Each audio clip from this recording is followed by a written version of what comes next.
Good morning, it's Wednesday. Welcome to TV3 Newday. Day by day, dear Lord, of these three things I pray.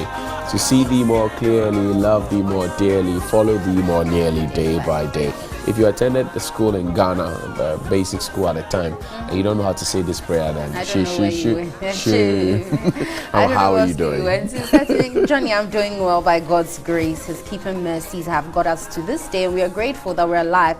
Of course, if you can see us, you can hear, you can talk, then definitely God has given you another day to be great. So you have to thank God. That's why we're starting the Gift Yourself song, saying that, yes, I mean, because he's done a lot, Yeah, Johnny. The things that God does for us, without us seeing us so many, if we were to see, we'll be extremely grateful. But even without seeing them, I think we still have to have that heart of gratitude because he does a lot for us. It's important to be thankful to God in whatever the situation is. I mean, you could be going through a lot this morning, but sing his praise. Whatever you're going through, someone's one is worse. Yes, so that's the interesting part. Exactly. OJ sang it so succinctly. Somebody wants to be you. So don't go comparing yourself with others, because you may become vain and bitter, because there will be people always greater or lesser than yourself. So don't go comparing yourself with us. Just be content with it. But what's happening today on the show? Johnny, interestingly, of course, for health, we'll be talking about endometriosis, which is a very important subject. That's a mouthful. Say again. Metriosis. Yes. So endometriosis.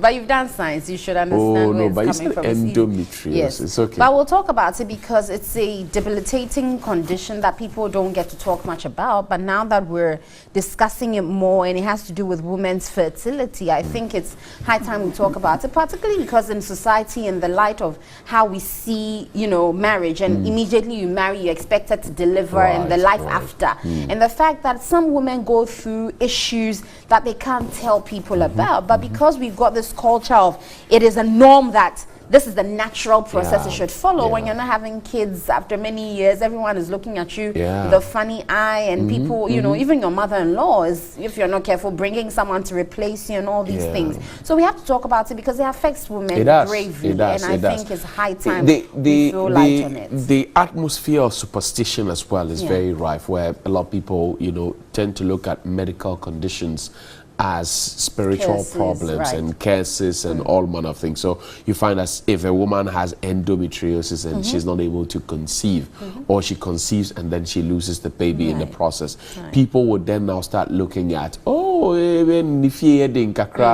she comes from a very tough background spiritually and all of that. We need to stop all these things and then have a certain kind of support system for women who go through these things. I mean, it's pretty much the same way you are born, you go to school, you're done with school, you do your national service, and everybody's expecting you to get a school, go masters, get a job, come back, come and marry, have a kid, buy a car, build a house, and then people would now say, because of that, you are successful.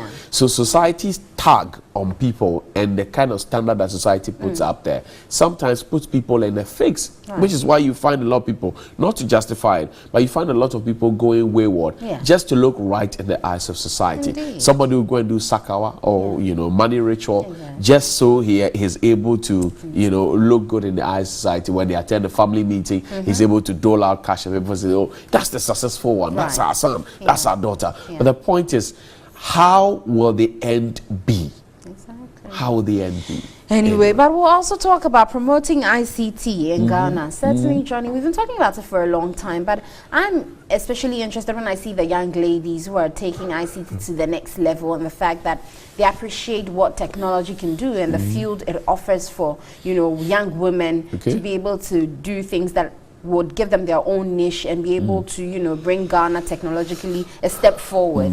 And so, of course, we'll talk about promoting it because now everything is, IT. You can't run away from it, whether we like it or not. And I'm wondering how in Ghana in particular we can extend it even to the rural areas because they're deprived. And you've got people who are going to sit the same exam as their compatriots in the whole of West Africa. Even in Accra, yes, of course, even in Accra. But when we talk about it, because the focus is always on Accra, I'm just trying to, spread it a bit like we do all where the time. some people have never even seen a laptop or a computer or even a mouse. And that's why you get teachers drawing it it, and now they're in trouble and all that. So I think we have to talk about it and looking at how best we can push it and make sure that everyone knows about it. It's something basic for everyone. The whole ICT thing, I think that we have not properly paid attention to it, even though we've been sitting for an exam, exams for it for a very, very long time. I believe that there are a lot of infrastructural defects that we need to push in there. Look, we have our own Dr. Thomas Mensah, who's gone out to become the father of fiber optics. He started from here. He went to Adisadel College. He went out there. He's a hero. We have so many of them. Mr. Anoche, who works at the NCA, he worked at NASA. So it tells you that giving the right opportunity and the right environment and the right support, we will be able to deliver. Now, how is it that we will have ICT on the syllabus or on the timetable, and you don't even have electricity to start off with? So even if the teacher has his own laptop and the school doesn't have a computer, and he wants to help the students to improve on their ICT skills, really, where's the electricity to help them? It must be a norm for every single school in this country, so long as we've decided that we're going to have, ICT, to have a computer lab, well-researched computer lab. And I hate the fact that we have computer labs in certain schools that does not have internet connectivity. You're teaching the children how to surf the internet, how to look things up, how to use Google Scholar, how to use Google Kiddy or whatever it is. And you don't have internet for the children. So how do you expect them to do anything? It doesn't work. And maybe that's where the partnerships with, the communication authority. Well, the communication ministry at the time, I think 2-3 years back, promised that every child was going to have a computer. Remember? A computer. Every child of school-going age was going to have a computer to learn. It's been 2-3 years down the lane. I've not seen that. I mean, not to take anything away from them, they are achieving a lot in that field. I mean, look at what they are doing with, the telcos, for example. But the point is that education is also very important. And at the grassroots, at the tender age where the children are in their formative years, it's important to guide them and to make them appear right. It's good. It's better that way. Anyway, but later on in the show, we'll also touch on the newspapers that have come in. And then, of course, we'll have our newspaper review with our guests. But let's take a break. We'll be back with more here. Stay with us. Nice highlight music there by Empress Gifty Osei. She'll be here. Gifty Adoye. Yes, Gifty Adoye, wife of Hobson Adoye. She'll be here later in the show. She's been nominated for the VGMAs as well. I want to pick her mind on a few issues. Then we'll wrap up the show nicely like that. But let's check out the front page stories. We'll start off with Ghana's oldest newspaper, the Daily Graphic. Ghana Gas connects pipeline to Abuaze Power Enclave. Stakeholders kick against public universities bill. Ministry says reactions are premature. Towards disbanding vigilante groups, NPP, NDC finally meet. And that's the NDC's chairman, Mr. Ofuson Pofo. Samuel Uku is the national organizer, and lawyer Freddie Blay, he is also the national chairman of the NPP. Yesterday they met. They say that it's inimical to our political system. Now, the back page says Parliament approves loan for military housing project, and police, 3 others jailed for 70 years robbery. 70 years for robbery. Interesting. When the law enforcer becomes the lawbreaker. The Finder newspaper, 200,000 houses, 100,000 for teachers and students. It will create 3,000 new jobs. That's what we're being told by the Finder newspaper. Vigilantism is inimical to Ghana. NDC and MPP agree. KMA executes 133 developmental projects and stop politicians from sponsoring students' elections. One Ghana movement says so. How long ago did you realize it? They've been with us since my days at Nukes. They will say they are not involved, but I tell you what, they are actively involved. The Ghanaian Times, COP, I beg your pardon, 3 others jailed 70 years for armed robbery. Police arrest 50 illegal courier postal service operators in Accra. Vigilantism is inimical to Ghana's democracy. NDC and MPP agree. And Ghana Gas completes tie-in work, resumes gas supply to VRA. Let's check out the back page. And we know that Kotoko, Ash Gold will clash today as Hearts aim to bounce back. And Prestia Honey Valley Municipality gets chips compound. Interesting stories there. The front page is which one do we touch? Well, that the one that has received a lot of comments, let's say on social media, has been the public university bill. Yes. That I've seen some lecturers comment on it, and it's not the fact that they are not happy with the fact that the bill is being the draft bill is being presented to them to make input. But what they are unhappy about is the fact or the way they're going about it. Okay. In the sense that they've had a few of the reforms that plan to take place, and they don't think that it will be in the best interest of the universities. And so something like making a platform for all universities or people applying to the university to go through, as against how we used to do it back in the day, where if you want KNUST, you go for that platform. If you want University of Ghana, you go there. Now they're putting everything in one, and some people are asking the question that what really went into that thinking, because even with the streamlined ones of choosing just one, we've got issues, and now you want to integrate them and make more challenges, because we've seen most of these ICT things come back with big problems that we can't solve, which is fair. School placement system is a classic it's one example. of those examples. But there's also that thing where I understand that when new reforms are coming, they would always have these interjections or, people thinking it's not going to work. I would be happy to have one platform, because it wasn't amusing to have parents having to diversify funds to look all over for one thing, which is actually getting your child placed in a school. So if we could get this well regulated, I think is one of the things that we'll look forward to. And of course, these reforms that we're talking about, because some of them have been in existence for years and they haven't been changed in the way they do things. So it's high time we get some changes, but of course stakeholders must be actively engaged to make sure that if I want to attend, say, Harvard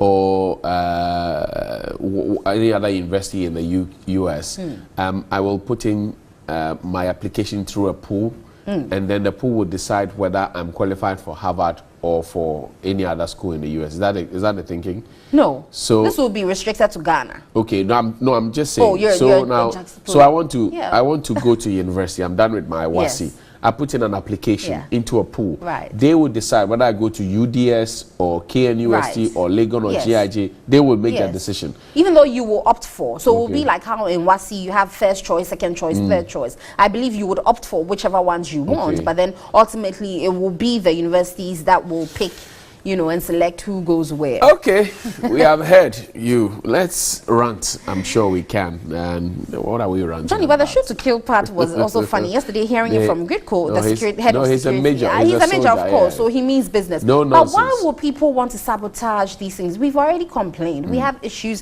that are facing us. How does cutting, the pipelines help solve our problem? Are you being a citizen or you're being a spectator when you decide to do that? Or just a criminal? There are people who, like they call in our local parlance, person kumenya. Persemin kumenya. That's it. That's no, but if you cut, you won't get. I won't get. Abroni Bay is just like of course. That one is Abroni Bay. The rat knows that when he chews your money, it can, or when he takes your money, he can't buy anything with it, but he will chew it so that you won't get it. He will also get it. Then anyway, then let's go up north and rant. Nantom youth are disputing the fact that the occupancy of the seat who takes the chieftaincy is an issue, and they're still ranting about it. And I think because we don't want any wars up there, I think this has to be dealt with. The whole point is that they were told that the Zoo Solilana have taken over Nantom against the wishes of the chief of Tapam. That's it. The street was paid and ranting. Tamai.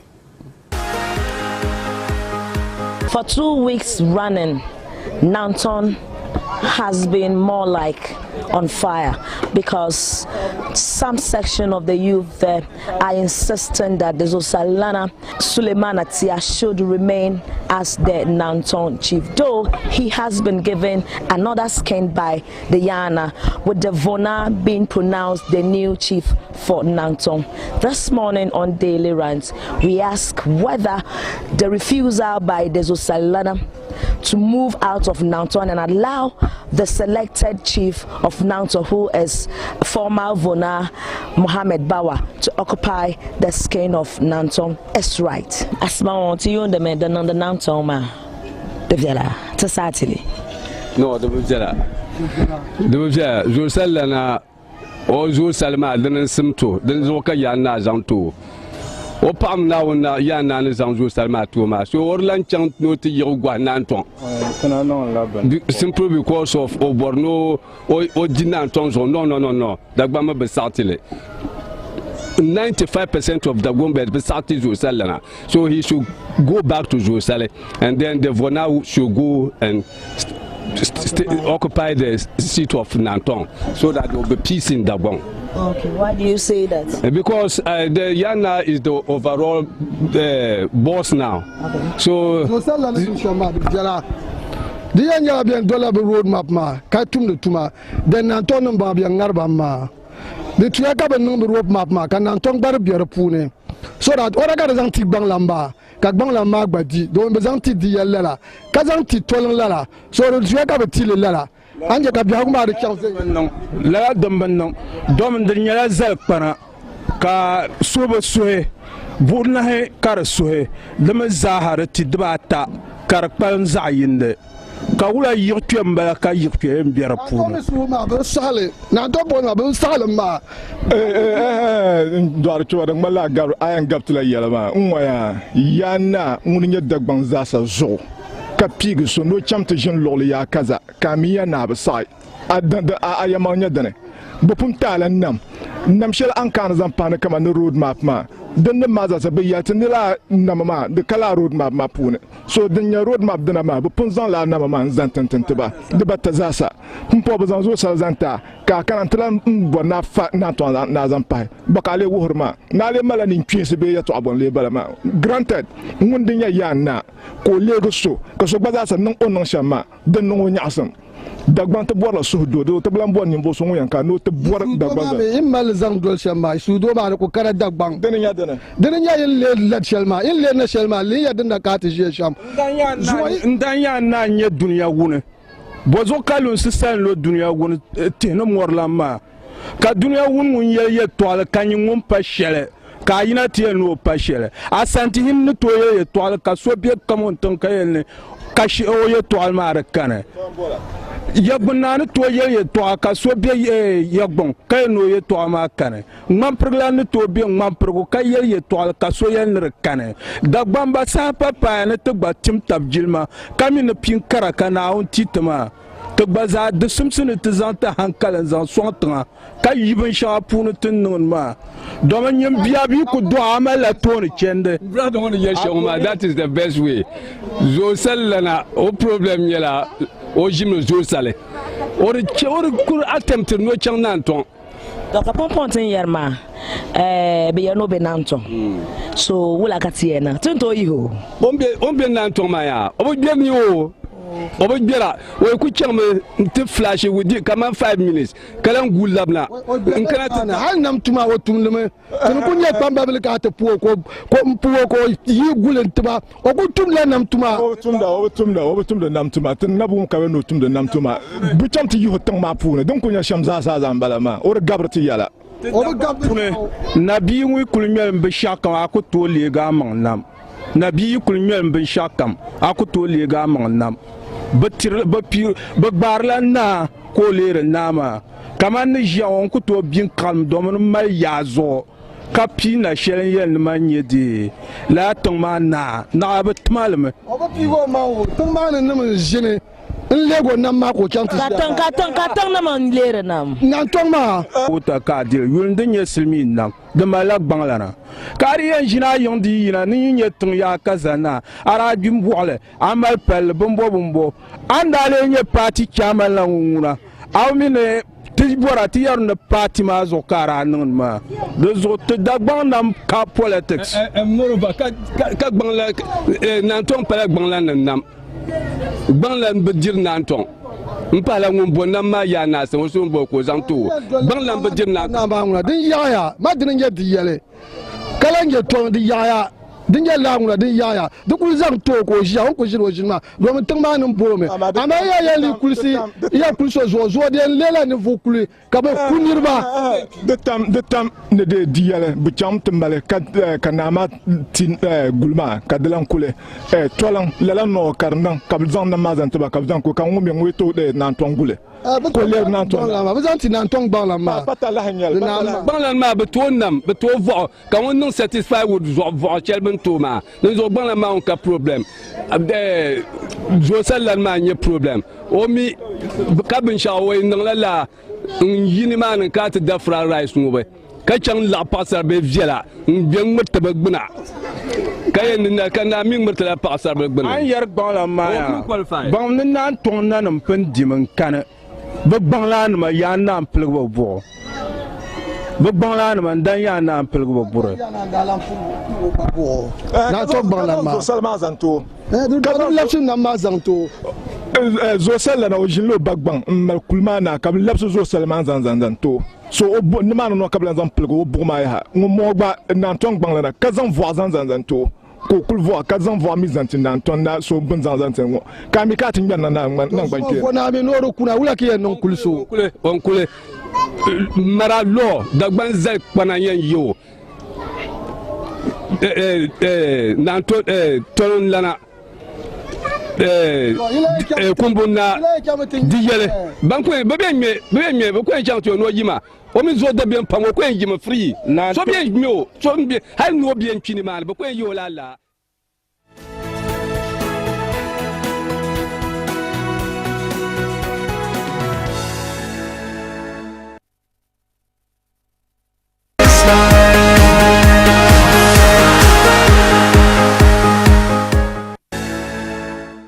Welcome back and thank you very much indeed. We're set to get into our news review segment. The Finder reports that 200,000 houses, 100,000 for teachers and students. It will create 3,000 new jobs.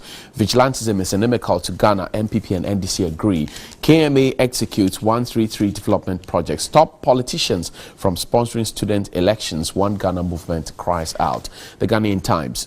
Cop and 3 others jailed 70 years for armed robbery. Police arrest 50 illegal courier postal service operators in Accra. Vigilantism is inimical to Ghana's development, according to the MPP and NDC. They disagree, by the way. Ghana Gas completely tie in work resumes gas supply to VRA. The Daily Graphic.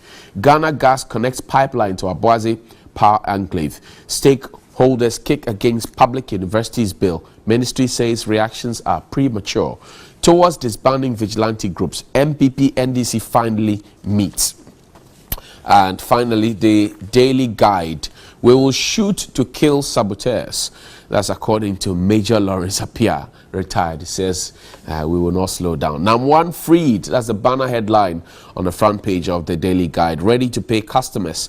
The PRO says so. Dumso ends. New twist in NCA trial. Peace Council meets MPP and NDC. 100,000 more houses for teachers and students. My guest this morning, Madame Rodling Ayana. She's a former vice chairman of the CPP. Madam, welcome. Thank you very much for your time. Thanks. Richard Ahiagba is a deputy communications director of the NPP. Rich, welcome. Good morning. How are you doing? Right. And lawyer Abraham Amaleba is a member of the NDC's communication team. He was yesterday also at the meeting where the two parties met. Council, good morning.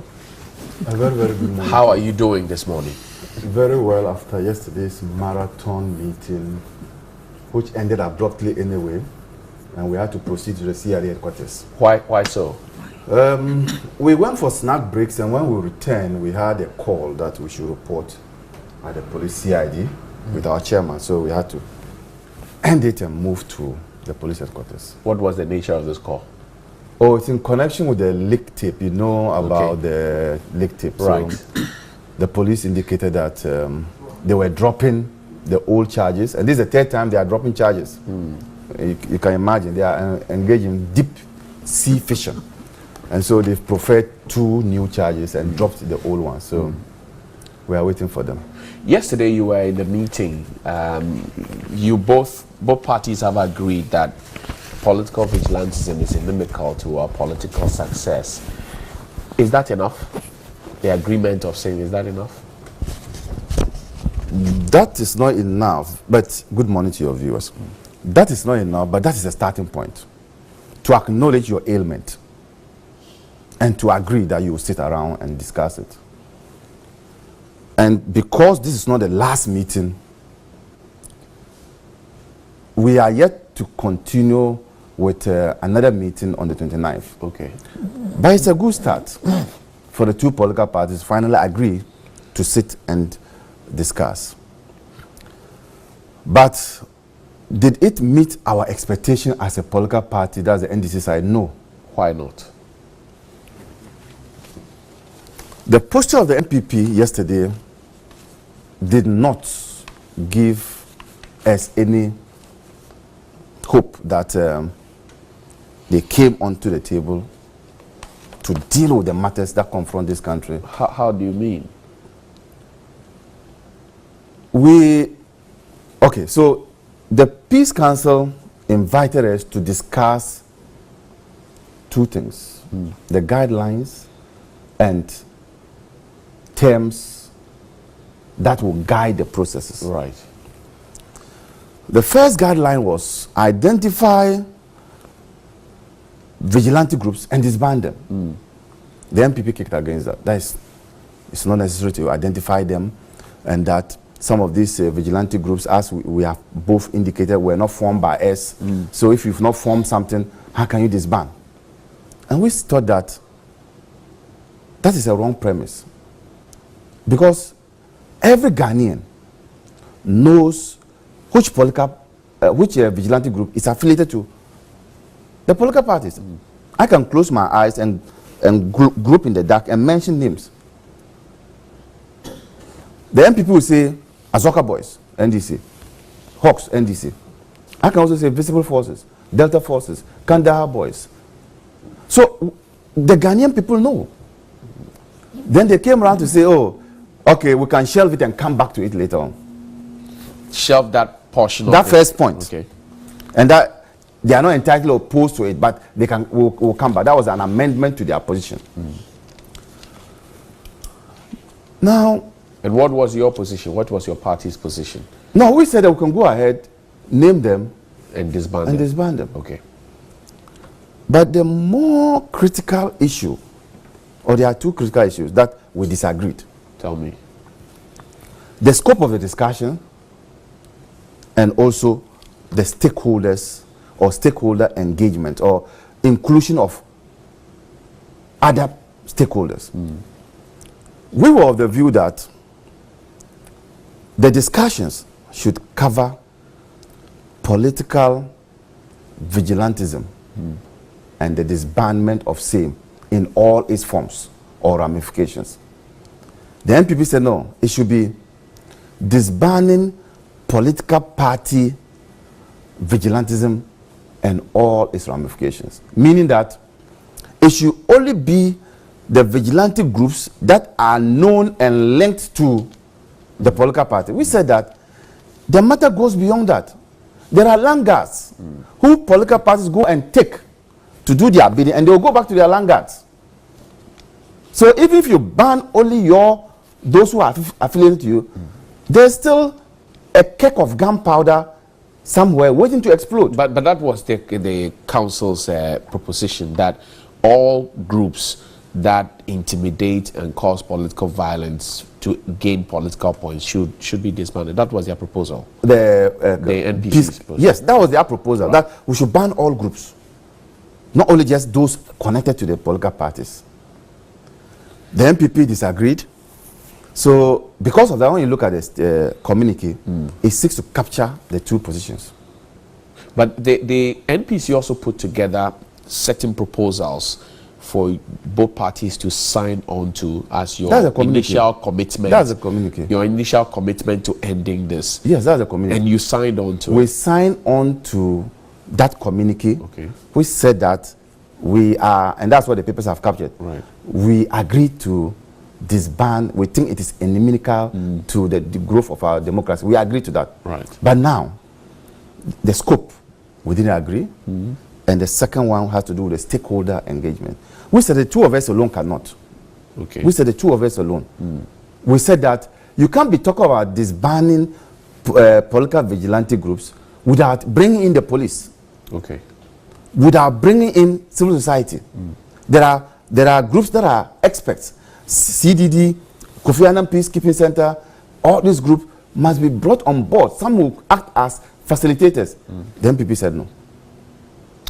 Okay. So yesterday we came out with one understanding, which is we both agree that political party vigilantism was inimical to the development of our democracy, and they should be disbanded.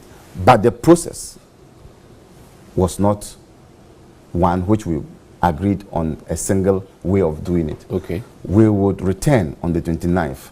These are ongoing talks. When you return on the 29th, what will you be? Because the meeting ended abruptly. We had gone on snack break and were to return. And then now look at the terms of engagement and also the guidelines. And so that will be done on the 29th. But a quick one before we come to Richard and Madam. What new charges have been preferred against the NDC chairman?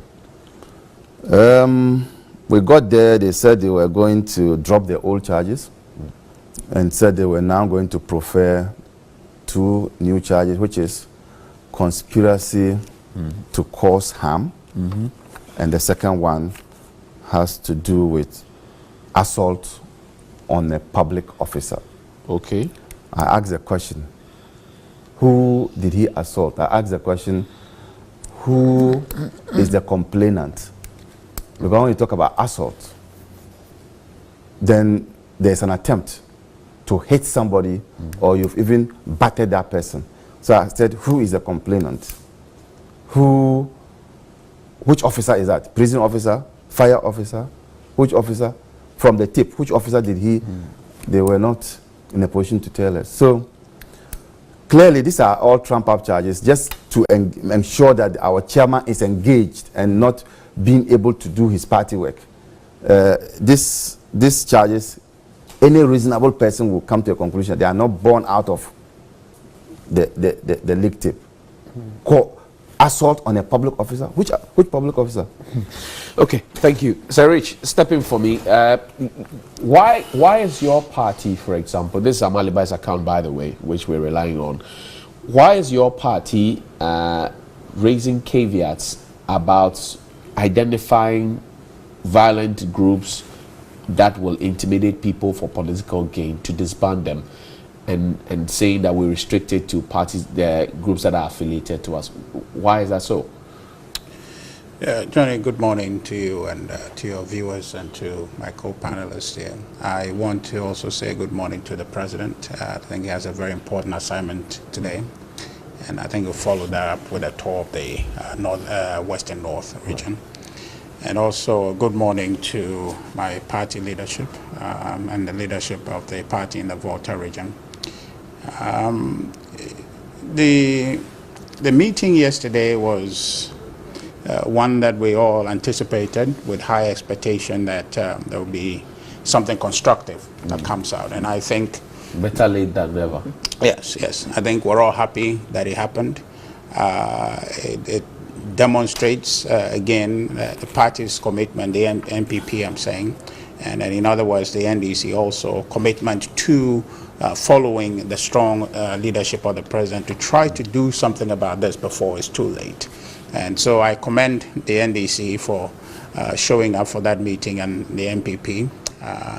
Now, the issues coming up, what I know, and I can tell you at this point, is that the NPP's position is very clear, that per the incidents that we've seen and per the direction and the resolve of the President to see an end to this, the NPP is committed to ensuring that at all costs this must be resolved in a way that helps Ghana, that helps our politics grow and not suffer from these things. So our position is very clear.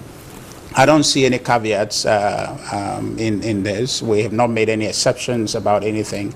But the thing about this whole thing is that the discussion is supposed to be led by or mediated by the Peace Council.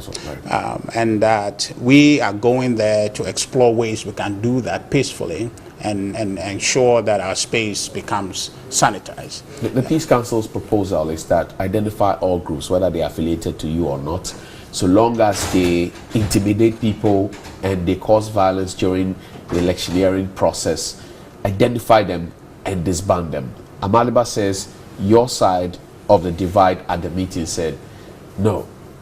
Well, you see, we need to be very focused. The reference for this meeting and the more or less the directive was that let's meet and disband political vigilantism or political groups that are engaged in the political space that is being disruptive.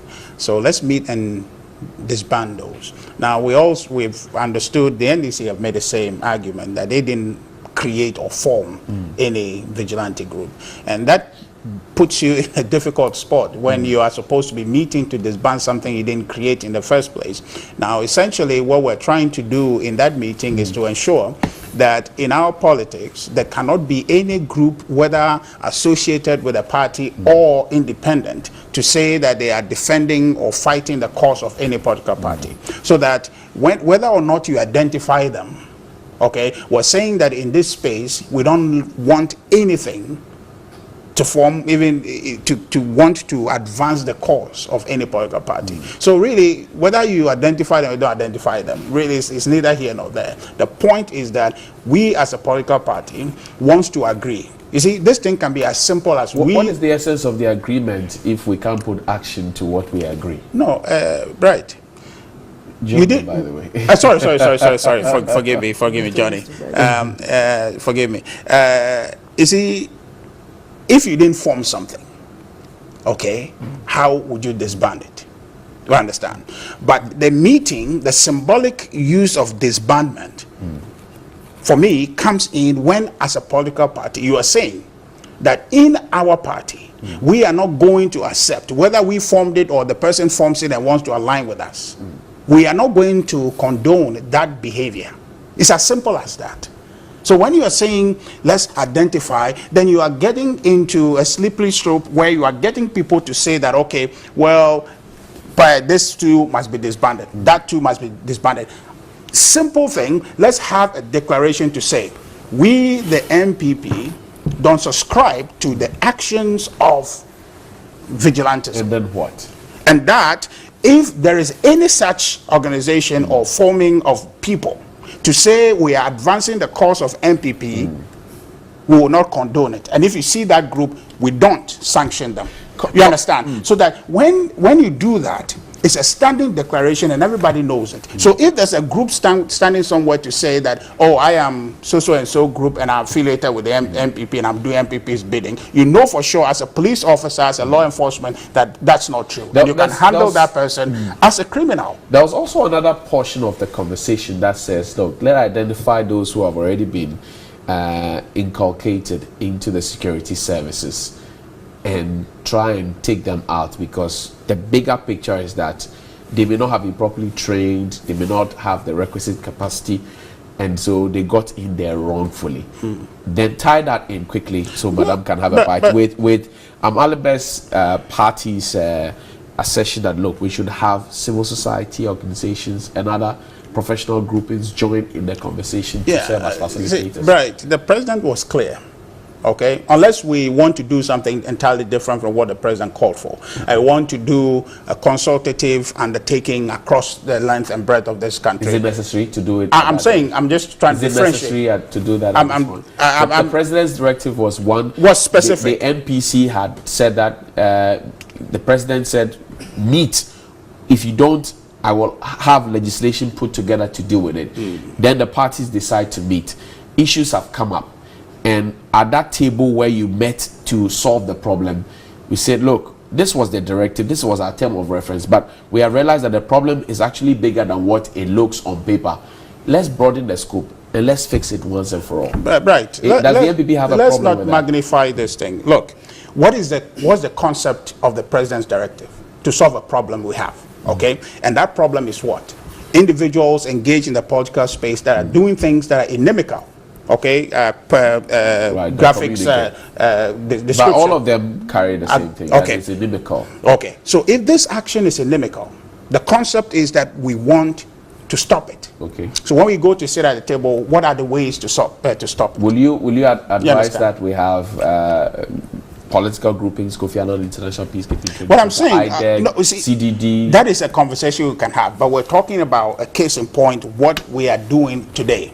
Okay, you see, when you are committed to doing something, Do you think that these groups are important to this conversation? Let's put that aside, because that's not what I'm asking that question. But I can't answer your question if you are adding those, because that is not what we are dealing with now. What we're dealing with is what we have.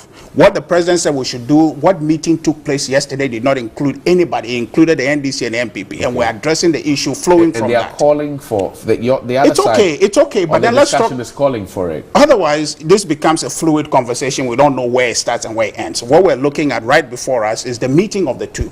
If this thing affects the two people, flowing from the meeting of the two, which ended abruptly, which is inconclusive, is that they want other people to come on, people with expertise and experience. And I'm asking you, as Deputy Communications Director of the MPP, does that proposal make sense to you in trying to solve the problem of political vigilantism, which both parties have agreed is inimical to a democratic process?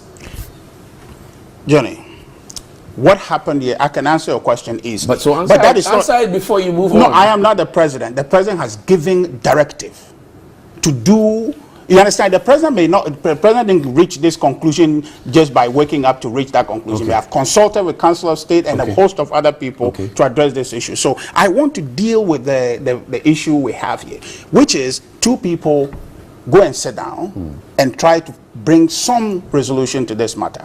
And I am telling you, right, Johnny, that this is as simple as these two parties going there upon the direction of the president to say, we the MPP, we the NDC declare that henceforth any group, any political organization or any group of people who are engaged in violent undertaking in the name of me the MPP or in the name of we the NDC, we reject them. That any such group behaving in that manner can be dealt with as a criminal enterprise that has Is it as simple as that? It's as simple as that, because it's a legal position. And now answer my question. Yes. If you have done this, does the proposal to have other CSOs and other professional groupings join the discussion to help shape does it make sense to you? It can be allowed. But the point of it is does it make sense to you? It does make sense. Everything makes sense. Thank but Johnny, thank you very much. Let Madam have. We've kept the lady waiting. No. It's not nice. But you see, when you hackle me this way, hang on. The point I'm trying to make is this. With that simple declaration I'm talking about is that you go to that meeting and people bring fresh ideas, things that really does not address the central purpose of being in that meeting. And that's what I see the NDC doing. They are not really interested in addressing the core issue. Other stakeholders is not part of it. No, please. we went into this meeting knowing the president was clear that A, B, and C go meet. NDC, MPP meet. That was the directing. So you are meeting under that instruction. So when you go to that meeting and you're making new recommendation, then it means you didn't go there to undertake the express instruction that was given for you to come. Does it change the scope of the conversation as instructed by the president? It does, because he says the two of you go fix it. Okay, thank you. Madam, sorry for keeping you waiting, but I know that the women have a big heart and the women are the peacemakers of our country. What are your thoughts exactly, knowing that the pull and push has started already? It took forever for the parties to meet, even though I agree that every political party has a long list of executives, both elected and appointed. We were told that some key elements were not available, so we couldn't have it. Anyway, that's gone. The meeting finally has happened, the first one. What are your thoughts? Good morning to our viewers.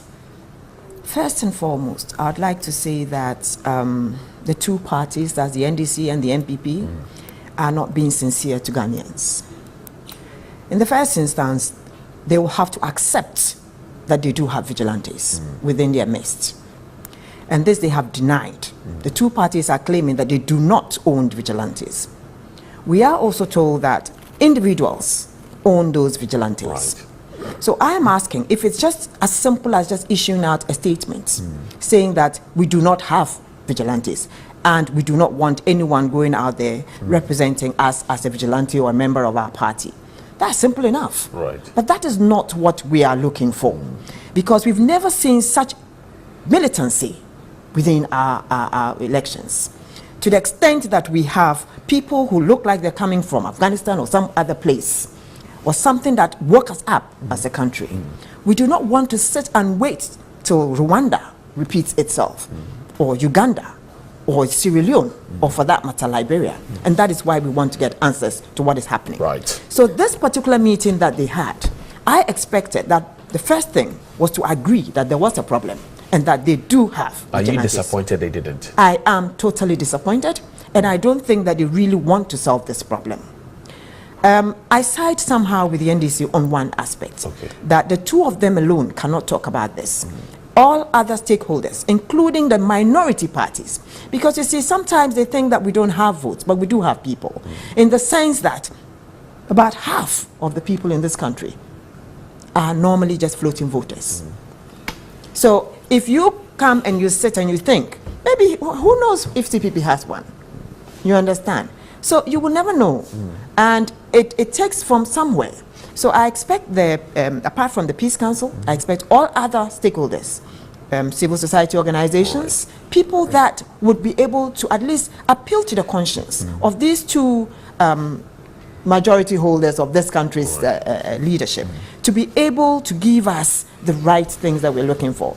I'm also appalled that with the type of intelligence that we have in this country, the police could not pick up intelligence that there was a meeting of this nature, which is so important to the peace and security of this country, and to walk in there and to end that meeting abruptly because they had to invite. They knew about the meeting. That is what I'm saying. So if you knew about the meeting and people were sitting in there talking about something that is so important, like vigilantism, you know, which has to do with the security and the peace that we're having in this country, and you could go in there and ask for the chairman, who is the head of that group. No, let me correct this. They didn't walk in. And what happened? They invited him. They correct. I'm the lawyer for Cham, so they correspond with me. Yeah. Okay. Whatever it was, corresponding. No, just make it. Okay, but even if they didn't invite you, but the correspondence was there to a lawyer. But they knew you were at the meeting, didn't they? Didn't they know that on that particular day there was supposed to be this meeting? Couldn't it wait?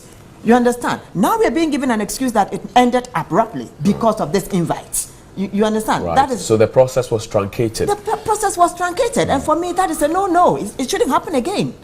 You understand? And then we're looking at a situation where they're saying that they don't have vigilantes, and I'm asking, so what should we do? Then the best thing for us to do is to call the Inspector General of Police to invite those names that they know. They should give us names of people in their parties who own these vigilante The president groups. has continually told the IGP to make the laws work. We haven't seen that. Well, how can the IGP, I mean, this is something that we're bantering about. When the IGP is appointed by a president and the IGP owes his job to the president, you understand? How do you expect him to be neutral? He's also afraid of his job. Do you see light at the end of the tunnel in trying to fix this problem of vigilantism, which the parties have agreed that is inimical to our democratic process? Do you see light at the end of the tunnel? I don't. Why not? I don't, because they are in the same room discussing. They are not being, unless they become sincere. I don't see any sincerity, because you see, this thing didn't start yesterday or with the MPP government. Vigilantism, maybe we didn't see them the way we saw them at Ayawaso West Wogon. You understand? Right. But we've always had boys, maybe macho boys and the likes. And we've always had them go into the military, like the security agencies. Both parties do them. You understand? But the one that is carrying us is what we saw. What we saw at Ayawaso is what has suddenly woken us up to think that characters like this, excuse me, say using the term characters like this should be in our security services. That is scary. Because for me, elections are supposed to be between the electoral commissioner's office, the political parties, and those that are like the observers and the stuff. We don't need vigilantes. In 2020, COP Kofi Boachi says if we don't fix this problem, 2020 will not be good. That's what he says. The way we see the chief of police, he says, if we don't fix this, 2020, we will be sorry. Again, I ask you, so you say the parties are not being sincere. What do you propose? What should they do moving forward? They are meeting on the 29th. What do you suggest? No, moving forward, I think that they should agree, they should accept that they do have vigilantes. Their members are the ones that own them, and they should give us the list of the members, those leaders of those vigilantes. Okay. And the police must invite those leaders and ask them to disband them. That's one of the things. You have to ask the leaders of those vigilante groups to disband them. That is number one. Okay. Number two, we are hearing that some of them are in national security, we're hearing that some of them have been put into the security agencies, from immigration to the army to the police. And you see, when you sit back as an observer, you will see that we are having a lot of violence in the communities now.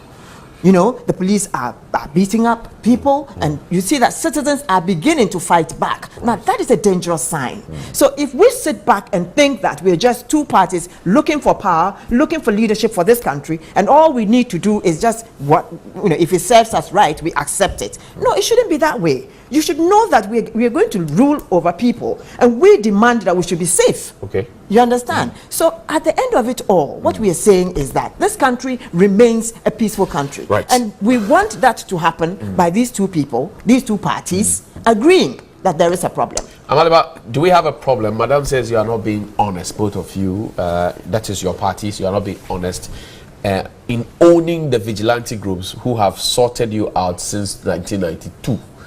Do you agree with that position? To the best of my knowledge, and I sit on NDC FEC. I'm part of the executives on FEC. Functional Executive Committee, yes. Now, I need to state clearly that there hasn't been any discussion that says that NDC, we are forming a vigilante group. But admittedly, yes, there are people who have their groups. Azoka has his boys. Okay. And I'm told that he started because he's a chief, not that he was a chief. They call them Azoka boys. And anytime he's moving, he moves along with these boys. Yes, we cannot say Azoka is not part of NDC. We can't disown him. He is. But the group that follows him around is not a group sanctioned by the NDC. So I ask a very simple question. I was at trade fair at your Congress. I saw some gentlemen, well built, wearing red shirts, some wearing camouflage, some wearing khaki, with boots, assault boots and all. Who are they? It's good. These are the boys we are saying that belong to individuals. Okay. To tell what were they doing at your Congress? No, they provided security. To tell you how, after Ayawaso West, the party took a stand and to disassociate ourselves from them was for you now to look at our presidential, our primaries for the presidential slot. You saw it. We decided that all those people should not be part of the process. Okay. And we used the police. This is to tell you that as a party, we do not sanction the behavior of those people. Some say it was a 9-day wonder. That some say that it's a clean break. A clean break from, and everybody commended us, including the MPP. They commended us on the organization of that primary. Right. But you see, this whole shenanigans about the president's directives, and we can't go outside the president's directive, it's neither here nor there, because the president's directive is not an order and can be varied. And I just want to indicate one variation. At the State of the Nation address, the president directed that the two political parties should meet. In a week. In the week. The president did not say the two political parties should meet under the auspices of the National Peace Council. Today, is it not the National Peace Council that is presiding? Hasn't there been a variation? Haven't there been a variation of the president's directive? That was because you parties were not ready to meet. No, you should be following. You know, it's the NDC that proposed a mediator. Yesterday, I asked the MPP people across when we were sitting, when we were haggling with the issues and we're not finding solutions. I said, now you see the wisdom in we proposing that there should be a mediator. If there was no mediator, the two of us wouldn't we have boxed each other in this conference room and we all laughed. So I'm saying that I'm making this point to say that the president's directive is not cast in stone. It can be varied to the advantage of the discussions. Madam thinks that you're being dishonest. The parties are being dishonest. The first point, whether there's a mediator, whether there are CSOs that are added, professional groupings, whether you have signed on to the communique or whatever it is, you should first of all accept that you have these groups and you're going to disband them, and that because the analogy that, oh, because we didn't form them, we can't disband them, is neither here nor there. She says you are not being honest. And I ask Richard the same set of questions. Is it not true that if you have not formed a group of people, you can't go about disbanding them? Is it not true? It's a fact. But we know that those who form them belong to us. And those are the people who can hold accountable and say, if you don't, we will crack the whip and impose some disciplinary actions. And those who form them use them for the party's benefit. Yes, is that correct? And I'm saying that the NDC has shown the way in our last presidential primaries by which, by not using them to deal with the election processes that we rolled out. That is a clean break. And moving forward, we'll have elections again. You see that we'll continue in that fashion. And so, in these discussions, we are of the view that we'll hold accountable those individuals. And that's what we say, expand the discussions to even include other political parties, like you said. We may not even know.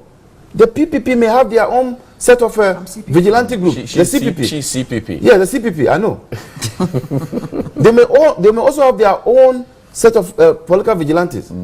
I think the PPPs came to light not so long ago. Advertising. When look, don't you see that when you see any presidential candidate moving, there are some 4 or 5 macho men around. Who are they? It started from 1992. Who are they? And I've said that all the presidential candidates who have had those people following them actually transition into government with them.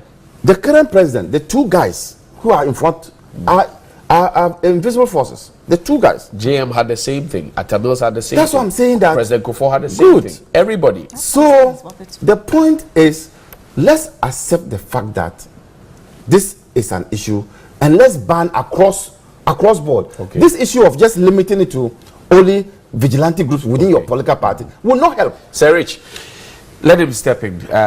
Madam says you are not being honest, and I think I agree with her that the parties are not being honest in terms of owning the groups and getting a roadmap to disband them. And Amaliba now says that, look, the president's directive was not an order, and we could vary it for our own benefit. Your closing thoughts, and Madam will have the final word. Johnny, just know that you didn't give me enough time today, so I just... No, I gave you time. I was looking at my watch. I was looking at my clock all the time. You had a lot of time. No, and that lot of time was just question. You didn't allow me to I was asking you Amaliba questions too. Oh, no. playing the victim. Johnny, he has nothing to say, so he's okay. Amaliba, allow him, so he doesn't say we didn't give him time. Madam says we are not honest, she's perhaps saying so by listening to Amaliba. Because here's a man who says you cannot disband something you didn't form. But then he says we should disband them across board. No, I heard him. Just hold on. I am the host here. Hold on. Richard. No. He said see, that's what you're doing again. Let me talk. He said that you can't disband them because you didn't form them. Yeah. But there are individuals within the party who have formed them. You can hold them accountable. And you can hold them accountable, and you cannot say you are disowning this individual. He just said, that's what he said. Yeah, but he said you disband them across board. He said so. Right. The point I am trying to say here is this. When you begin to shift the goalpost, and in fact, there's a reason why goalposts are planted. So you can't shift them, you can't move them. When because the meeting they had yesterday and the subsequent one on the 29th, which is coming up, was called by the president to achieve a specific end. Now, that meeting or that call, if that is exactly why they are meeting, then that asks for them to meet the 2 to discuss, because the issue affects the 2. Now, you said you have gone... The effect that Ghanaians are feeling originates from the 2 parties. Now, the president said the 2. Now, Mr. Maliba saying the whole thing is variable, and therefore you can vary it when you want. And that is where I'm talking about shifting the goalpost. Goalpost. Specific, you see, and so it gets to a point now, it's possible to shift it again because you have shifted it the first time. Where do you see it going? It's going to a point where it will lose the focus the president wants. So now we're saying that let's add civil society organizations, let's have this, let's have. So the specific right now effect that you want is not going to be there. So it's going to be a national conversation that will carry on, and it will be a big document that is produced. Instead, no, please, we're looking for a targeted solution to the matter. That's where the passion should be, that's where the commitment should be, and that's where, Johnny, I'm telling you, my party is committed to try to engage on the matter. A targeted solution to a matter that has ripple effect. An octopus effect. Yes. You see, but where is the effect? Where is the issue coming from? All of us are feeling the effect, but who caused it? Okay, who are the people who caused it? And those people are the NDC MPP. We said go sit and address this issue. The president didn't reach that instruction in a vacuum.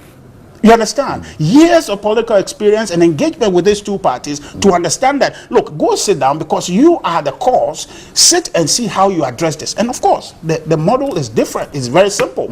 We know Mr. Azoka, we know Mr. B, Mr. C, Mr. D, who has influences or who are the more or less the organizers or the owners, if you like, of these groups. So if that is the case, you go sit down and say, Mr. Azoka, this ends today.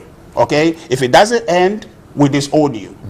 MPP, Mr. B, this ends today. If it doesn't end, that's the simple conversation the president wants, so that we can get to a point. Not of this going back and forth and shifting goalposts. The issue is grave.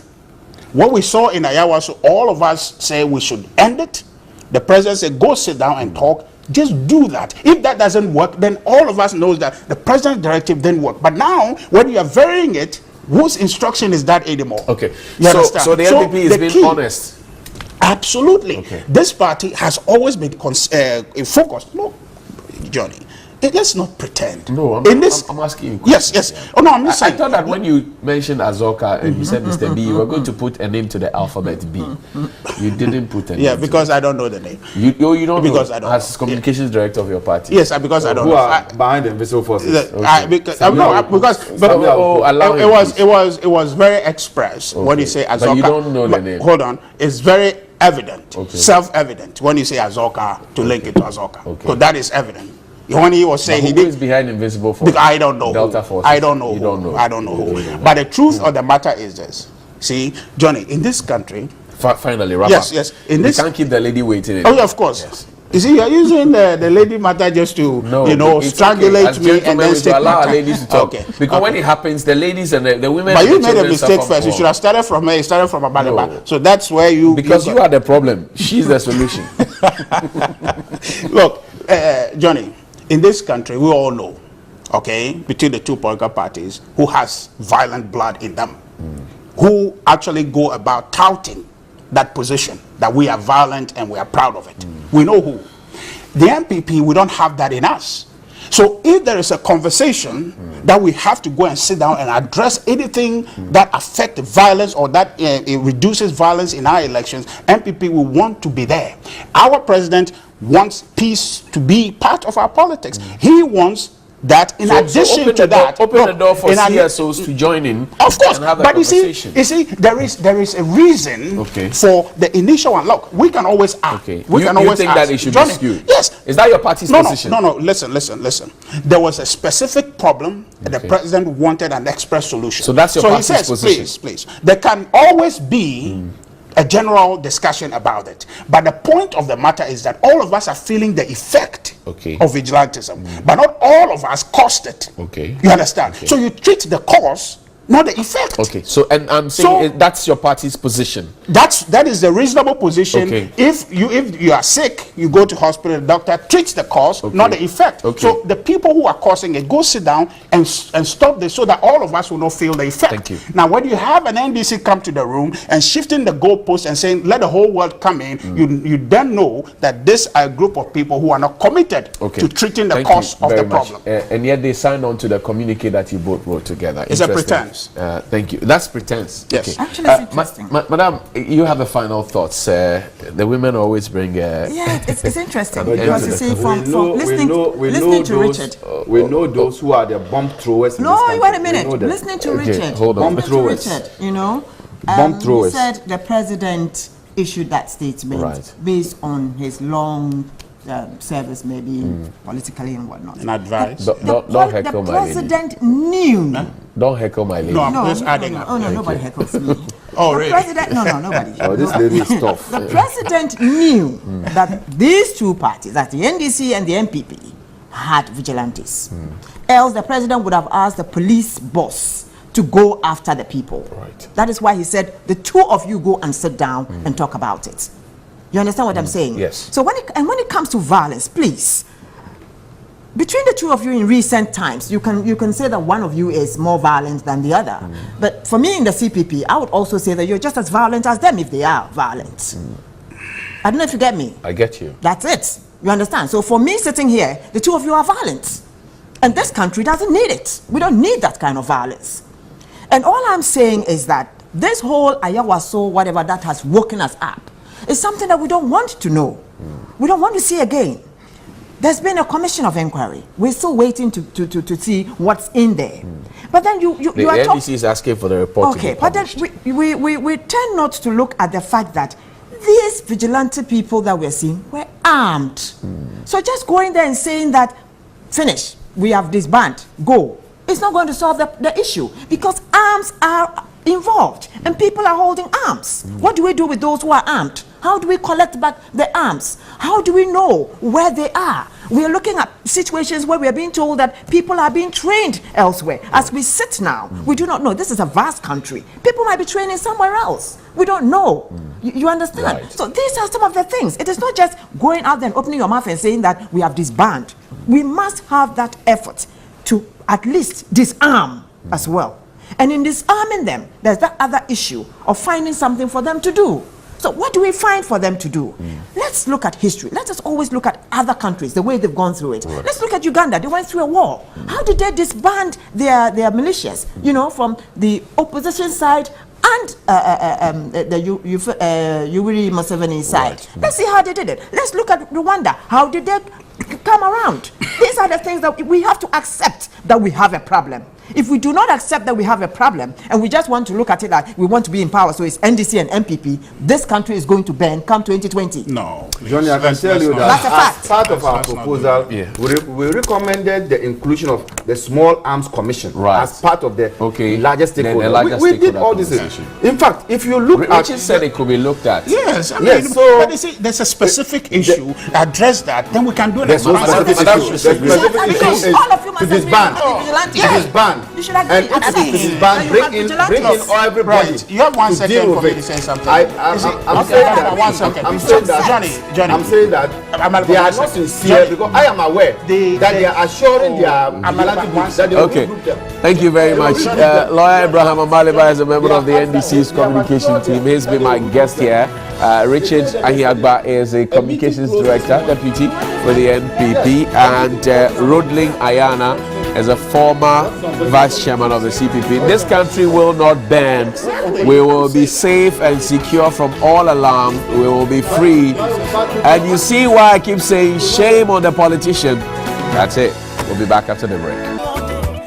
Still here on TV3's favorite morning show, Newday, and we're going to be talking about health, our health, your health, my health. But we're talking about endometriosis, and we're going to hear a story of someone who has lived with it and what it means to have endometriosis. Then we'll come and talk about the scientific backing, the understanding what is endometriosis and how does it manifest. So let's see this, and then we'll be right back to discuss this in studio. Will I make it through?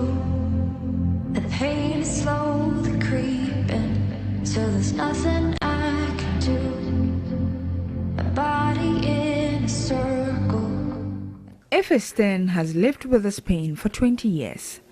She goes through this unbearable pain each month, not knowing if she will survive it. The pain she goes through started at an early age of 8, but delay in taking her to the hospital for diagnosis worsened her situation. Herbal medicines became an option as she gulped them down monthly to ease her pain. Gradually, she was burying her womb and digging her grave without knowing. She got married and became pregnant for the first time, but lost her pregnancy. It was until then that she realized that she was not just suffering from severe menstrual pain, but had a condition called endometriosis. After losing 7 pregnancies to this disease, she finally ended a 7-month term of carrying triplets who did not live. My last pregnancy was a miracle. I had 3plets, and I delivered because they were going to take them out about 7 months. So I had 2 weeks to 7 months, and my water broke and I had stillbirth. So they were alive, but they all died one after the other, not one day. Within the day, about 7 days, 10 days interval, they died. If it says on a daily basis, she's faced with the pain of being referred to as a barren woman, even after carrying 3 babies to term through IVF. She shares her struggles, discrimination from society, and constant pain.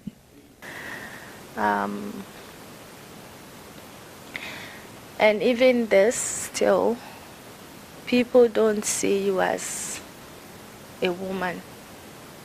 Sometimes, I remember when I got back and my mom was trying to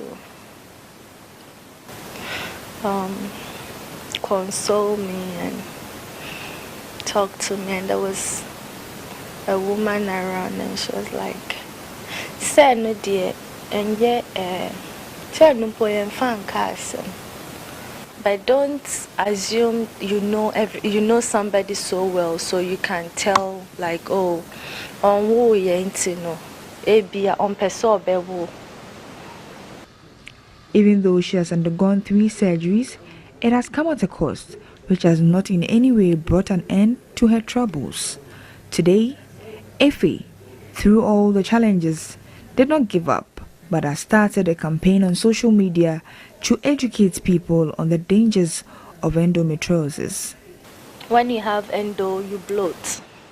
Sometimes you bloat. Sometimes my stomach looks like 5 months pregnant woman.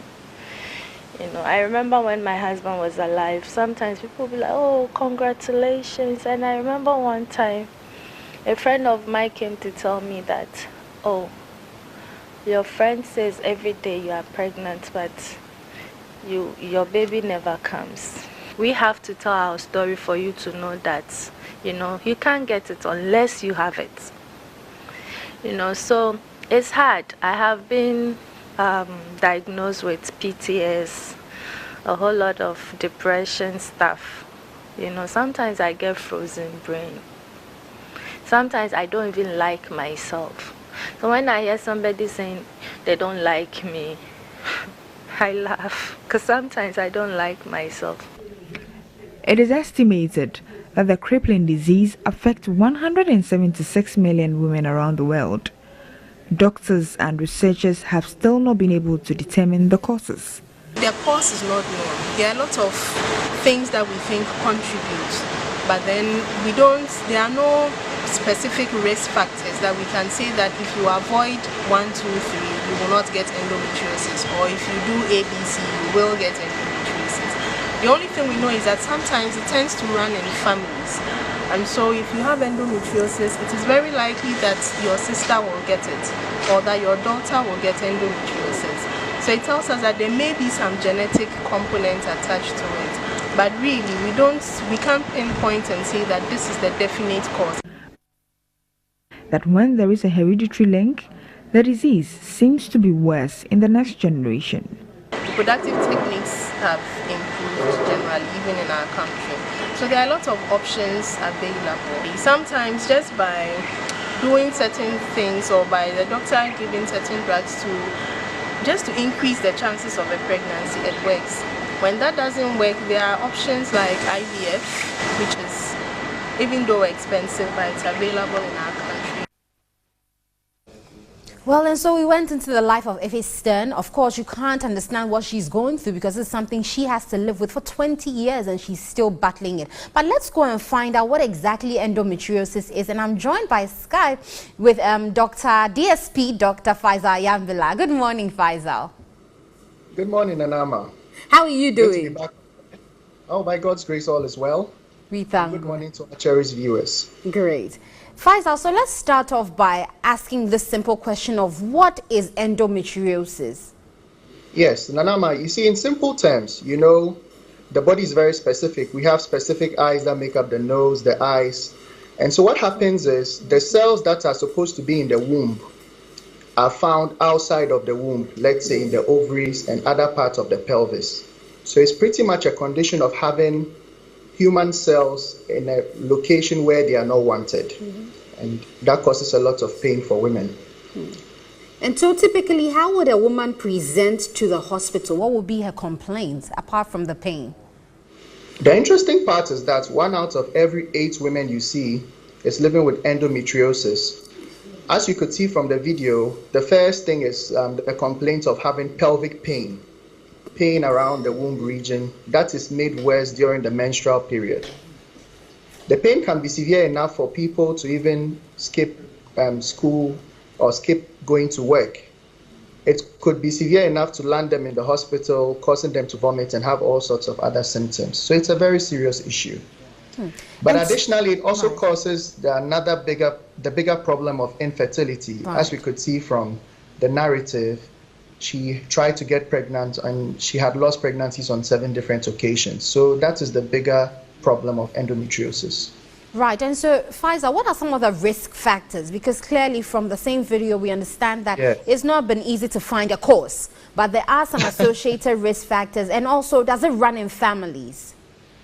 Yes, you see, medical literature would say endometriosis is enigmatic in the sense that with all the technology we have, we still are not able to tell why someone would have endometriosis. We don't know the specific cause. All we know is that it runs in families, and it's also a theory that it could be as a result of your immune system fighting against you, all sorts of theories, but we can't pinpoint the specific cause of endometriosis.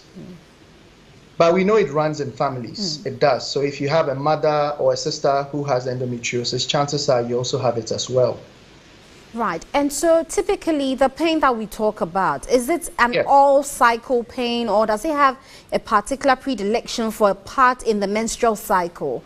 And so that it will be easy for women to identify that if I have this kind of pain, then it is likely to be endometriosis as against any other pelvic problem. Yeah, Nanama, the sad part is that, of course, society generally is not sensitized about this condition. And so what we tend to see is around the age where women would start having their menstrual cycle, they would have this pain that is constant. The pain is there all the time. You speak to schoolgirls and they tell you that every single day I have to take painkillers because I'm feeling this pain in my lower abdominal region. It only becomes worse during the time of having your menstrual flow. Right. But essentially it's a chronic type of pain, and that's very sad because it also affects your mind, it affects your psychology, and it affects everyone around you. It's a very dire situation. And so what are the treatment options or management options for someone who is diagnosed with endometriosis? Or maybe let me even ask, how do we diagnose endometriosis? Yeah, so the diagnosis basically, of course, you start off with your symptoms. And because many people are not too sure about this particular disorder, they live, you know how we live in societies, they think it's normal, everybody keeps you at home, you don't get to the hospital early enough, so there's a delay in diagnosis. But then the diagnosis is made by doing some ultrasound scan in the hospital, which many hospitals are able to do, and we do some lab investigations, and we're able to actually see the tissue, the cells we are talking about that are located in abnormal regions. In terms of treatment, sadly, once again, we don't have a particular cure, but what we tend to do is to give some painkillers. So imagine having a 15-year-old lady who is always on painkillers for every day of her life. We give painkillers, and we also give some medications that contain some hormones to try and deal with the pain situation. But this is little to do with regards to such a big problem. Right. And sometimes if it's that serious, we could even resort to surgery, having surgery to take out the tissue that is located, let's say, outside of the womb. Right. And yes, so for it's hard to treat. Right. And so for those who have infertility resulting from endometriosis, what are some of the options that they have? Because in our part of the world, as you may recall, it's very, I mean, when we talk about fertility, it's a very sensitive issue, and almost everyone who is married or goes into some relationship is expected to end that relationship with a successful, delivery. And so if for someone who has infertility as a primary problem resulting from endometriosis, what options do they have available? Well, that's a big question. And of course, you mentioned in our setting, there are some options, of course. There is the option of assisted, reproductive technology, which of course is very expensive, and the average Ghanaian woman would not be able to easily afford. Of course, the fancy terminology we have, in vitro fertilization, all of that is available. But then that brings to mind the social ramifications of the problem, because many people would only know they have endometriosis because of the fertility aspects of it. And so once again, it's available, but last time we checked it, it cost in excess of $10,000 US for a procedure of such caliber. And from the sad narrative, she's done it so many times and it hasn't even materialized. But the good news is many women, over 70% of the women with endometriosis would be able to carry a child by, the blessing of having technology with us. And so finally, as we wrap up, what will be your word out there to young girls or people, women who are dealing with endometriosis, and also to the Ghanaian people? Because, we live in a society where many women have to battle these issues unknowingly, and they're dealing with infertility or pain, and people just think they're being lazy or they're just making excuses. Yes. Well, it starts off with sensitization. At least now on your highly esteemed platform, we are able to talk about these issues. It does exist. And just because a woman is unable to do anything during her menses does not mean she's feigning illness or she's unwell. She could really have a valid medical problem.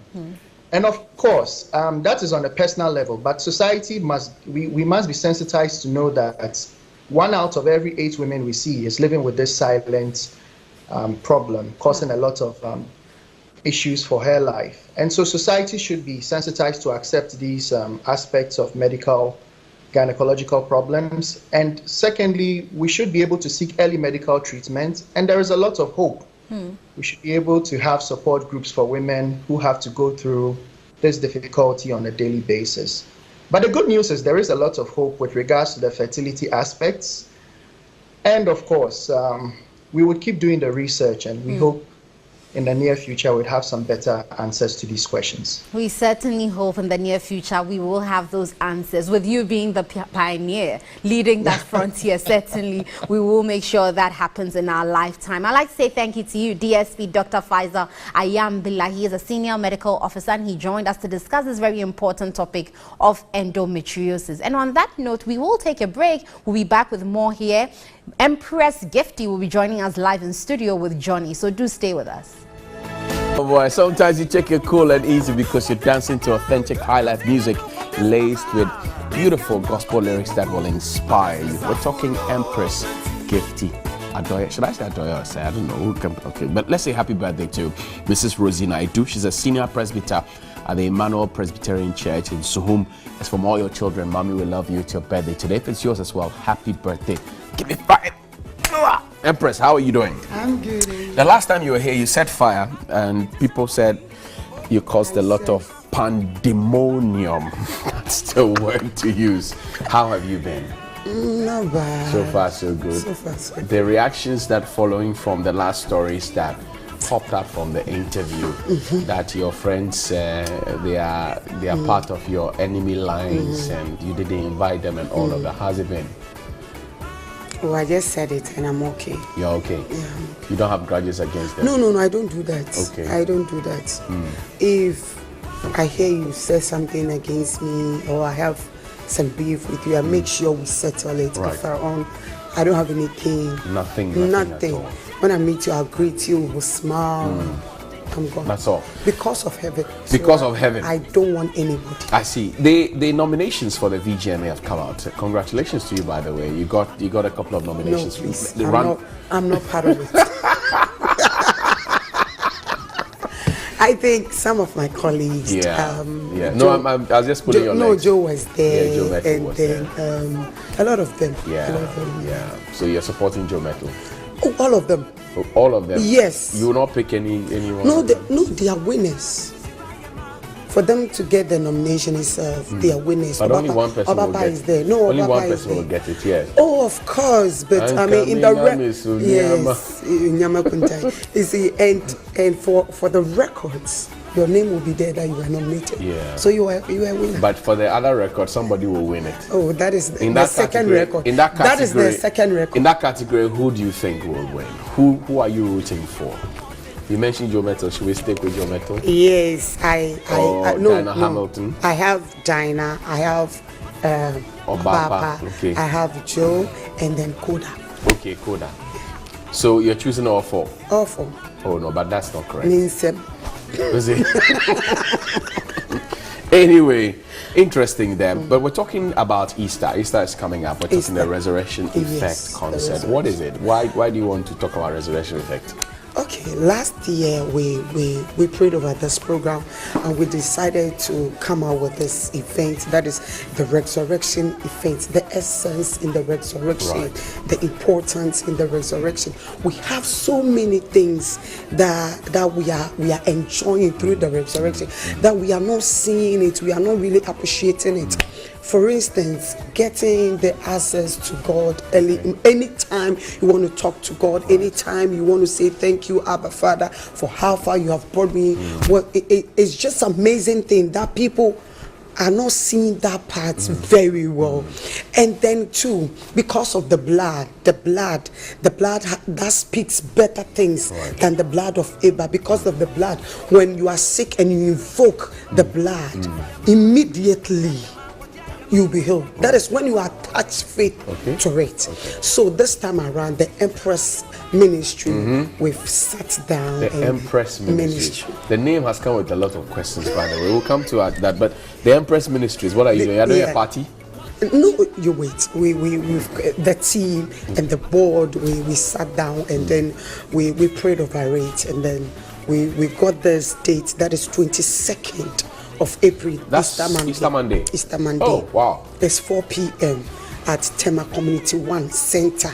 Everybody knows that. 4 p.m. 4 p.m. 22nd April. 22nd Tema Easter Community Monday. 1 Center. Yeah, Center. Okay. Yeah. What are we doing there? Oh, we are going to worship God. We are going to tell people the essence of the resurrection, the effect of it. I mean, some people don't really know. I don't want to say so much about the art and this thing that we are going to put in, but because who is coming along with you on the show? We have Superintendent Kofi Sapon. Ah, okay. Yes, the Bobo man. Yes, and then we have Brother Sami Makadesh. We have Minister Perry Loco. We have Charles Foley, and then KB. We have a lot of them, and you know, our guest surprise art one is Prophet Kewa will be there.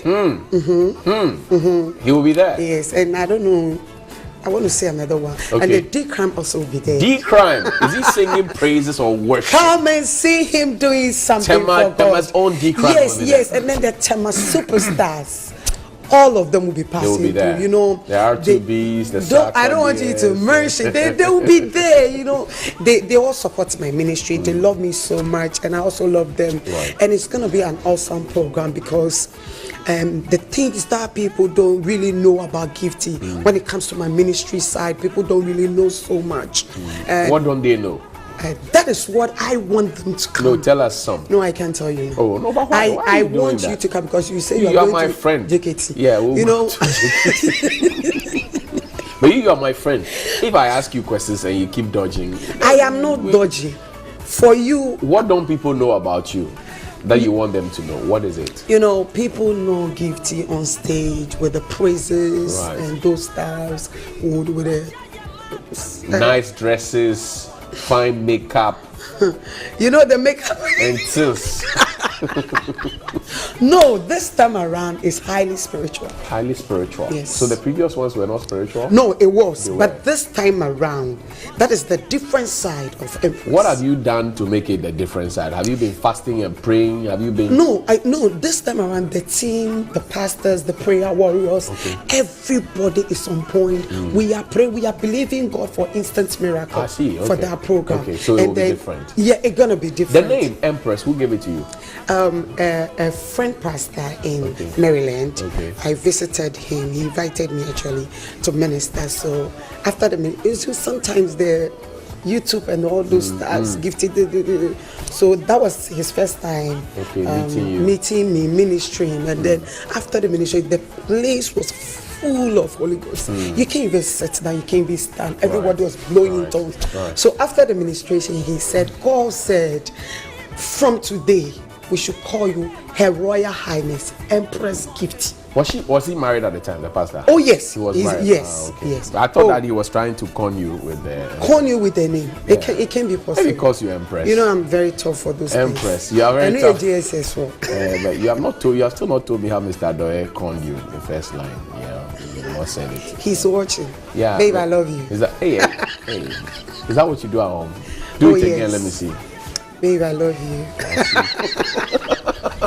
22nd of April, we're meeting at Tema Community 1 is the square, 4 p.m. We're talking about the Resurrection Effect concert by Empress Gift Yose and her team, and we have a tall list of individuals who will be passing through it. They're talking about instant miracles, the effect of it. We'll talk more about that. But let's take a look at what Tilapia's got to offer this morning, and then we will wrap up the show. Gifty will dance with me on the show today. Sheikh Namwan grabs Arab men's gold. Okay.